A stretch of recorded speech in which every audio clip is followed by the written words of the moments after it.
Tingin ko ang mas mabigat na problema na dapat malaman ng Pilipino is nag-hemorrhage ang country.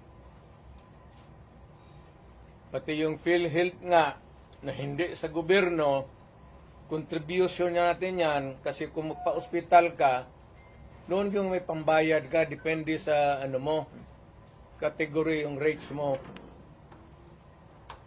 Kung ibang iyo, dividido ba talaga na full o paglabas mo wala ka ng bayaran. Yun ang noon, yung 16 billion na nilipat nila. That is the most dangerous at dapat putang inestapa yan. Government malverse the money of the people. Ginamit mo yung pera ng and even Congress cannot do that. Trust fund yun eh.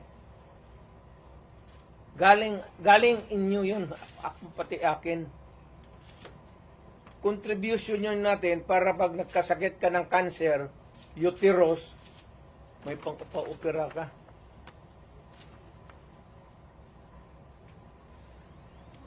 Ang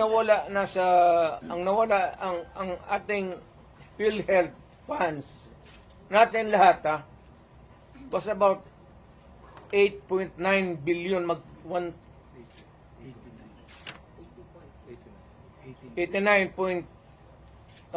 billion.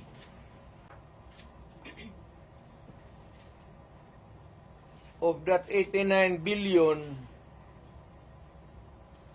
27 na lang ang nawala. 27 na lang ang natira.